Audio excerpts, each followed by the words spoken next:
আজ ছিল ইতুর জন্মদিন। ইতুরও অফিস ছিল, আমারও অফিস ছিল।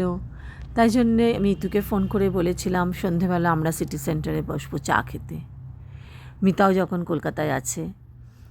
তারপরে গেলাম সিটি সেন্টার, আমাদের একটা কাজ ছিল, সেটা করে আমরা তিনজন মিলে চলে এলাম আমার সেই বন্ধুর রেস্টুরেন্টটাতে, কার্কোতে।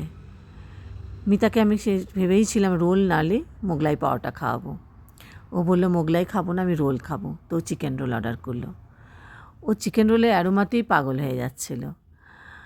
ইতুর বাড়িতেই আজকে ডাকছিল, কিন্তু আমরা বললাম আজকে বাড়ি যাব না, যেদিনকে ছুটি থাকবে সেদিনকে বাড়িতে হবে। তিনজনে মিলে জমিয়ে ও খেলো চিকেন রোল আর আমরা খেলাম মোগলাই পরোটা। এই যে বন্ধুদের ছোট্ট ছোট্ট মুহূর্তগুলো আমরা এত সুন্দর করে বন্ধুরা শেয়ার করি। ওর এই জন্মদিনের দিনটা আমরা যে একটুখানি ওর পাশে থাকলাম, মিট করলাম, এটা যে কত মজার। এই একটা রোল আর এই মোগলাই পরোটাতে এর থেকে বেশি আর কিছু হয় না হয়তো। বন্ধুরা সঙ্গে থাকলে মুহূর্তগুলো যেন অন্য রকম হয়ে যায়। আর বন্ধু বিনা প্রাণ বাঁচে না, এটা আমার কাছে তো ভীষণ সত্যি।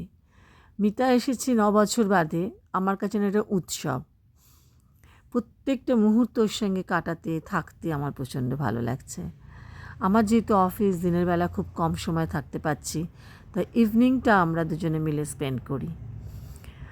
আর ও একদম ডিমান্ডিং না, নিজের মতন করে নিজে সব কিছু ঘুরে নিচ্ছে, বেরিয়ে নিচ্ছে, ছেলের সঙ্গে সময় কাটাচ্ছে, ছেলেকে নিয়ে সব কিছু হোটেল রেস্টুরেন্ট খাওয়ানো, ছোটোখাটো জিনিস দেখা, কুকুর বিড়ালদের খাওয়ানো, সব কিছু করে নেয়।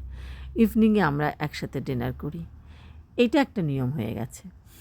আর তার মাঝখানে আমার যারা বন্ধু, তাদের সঙ্গে তো মিতাকে বন্ধুত্ব করিয়ে দিতে হবে, নাহলে কি করে হবে। আমরা তো সব একটাই ফ্যামিলির। আর মিতা কথা দিয়েছে প্রতি বছর এই সময় ও কলকাতায় আসবে। আর আমি ওকে বলেছি আফটার রিটায়ারমেন্ট কলকাতায় সেটেল করতে। তুমি ভাবো, মিতা কলকাতায় আসবে, তুমি ভাবতে পারছো মিতার জন্যে রন্টি চলে আসবে ডিসেম্বরে কলকাতায়। প্রতিদিন প্রতি মুহূর্তে রন্টি মিস করছে। কালকে আমি অদিতি সব মেলায় গেছিলাম, কুমকুম নুপুর সব আসবে মিতার সঙ্গে দেখা করতে। কত ভালো লাগে না? মিতা এইরকমই, এরকম পিওর সোল, এত বড় মন মানুষ খুব কম আছে।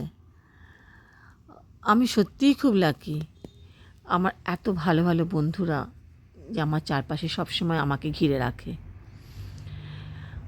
মিতা এখান থেকে রিক্সা নিয়ে চলে গেল। ও কখনোই কারোর উপর ডিপেন্ড করে না, সব কিছু নিজে করে। আর আমি আর ইতু হাঁটতে হাঁটতে বাড়ি ফিরলাম। খারাপ কাটলো না ইতুর জন্মদিনটা।